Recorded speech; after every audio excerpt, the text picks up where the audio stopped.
केजरीवाल को राहत देने वाली ये खबर है।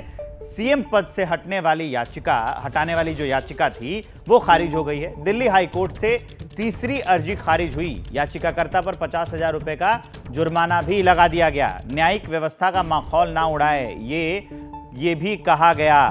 तो मैं आपको बड़ी अपडेट दे रहा हूं कि सीएम पद से हटाने वाली याचिका जो है वो खारिज हो गई। दिल्ली हाई कोर्ट से ये याचिका खारिज की गई और याचिकाकर्ता जो थे उन पर 50,000 रुपए का जुर्माना भी लगाया गया।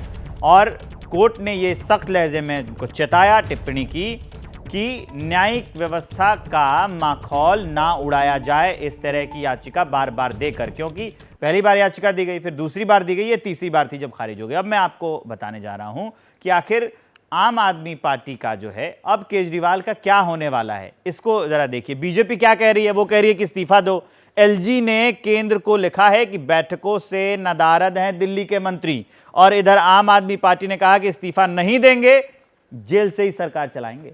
ये उनका कहना है कि नहीं, हम तो जेल से ही चलाएंगे। तब से ये बात चल रही है। हाईकोर्ट का आदेश जो है, एलजी ने यह कहा था कि जेल से दिल्ली की सरकार नहीं चलेगी। हाईकोर्ट ने यह कहा कि सीएम पद से हटाने वाली जो याचिका है वो खारिज हो गई। तीसरी बार जो याचिका करता थे उनको 50,000 रुपया भी देना पड़ेगा, कोर्ट ने लगा दिया जुर्माना।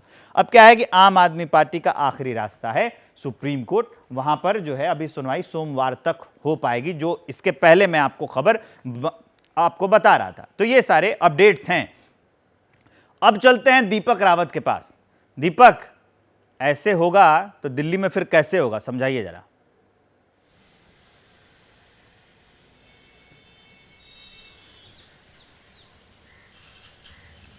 जी देखिए, सीधे तौर पर पहले भी ये बात थी और अभी भी ये बात है कि अरविंद केजरीवाल इस्तीफा तो नहीं देने वाले। उसके पीछे का तर्क आम आदमी पार्टी दरअसल ये दे रही है कि अगर अरविंद केजरीवाल ने इस्तीफा दे दिया तो फिर दिल्ली में भी उनकी सरकार गिराने की कोशिश की जाएगी और पंजाब में भी उनके विधायकों को तोड़ने की कोशिश की जाएगी। आज संजय सिंह से जब प्रेस कॉन्फ्रेंस में पूछा गया कि क्यों जब बीजेपी बार बार कह रही है कि नैतिकता के आधार पर इस्तीफा नहीं दे देते और अब तो हाई कोर्ट ने जब पूरी याचिका उनकी खारिज कर दी तो फिर वो क्यों नहीं इस्तीफा देते, तो उस पर सीधे तौर पर उन्होंने कहना था कि यही तो चाहते हैं कि इस तरीके से अरविंद केजरीवाल इस्तीफा दे दे और दिल्ली और पंजाब में पार्टी की जो सरकार है वो पूरी तरह से खत्म हो जाए।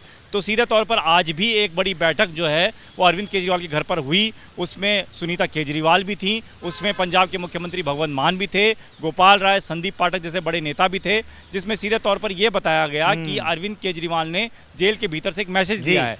जैसे ही घड़ी का काटा दोपहर 2:30 पे आए, बबीता जी का दिल सास बहू साजिश के लिए मचल जाए। और ये है इनकी बहू, पूरे दिन ऑफिस की टेंशन हो जाए गॉन जब ये करें अपना फेवरेट शो फ्री टाइम पे ऑन। इनकी तरह आप भी देखें अपना फेवरेट शो अपने टाइम पर और डाउनलोड कीजिए एबीपी लाइव ऐप अपने स्मार्ट टीवी पर।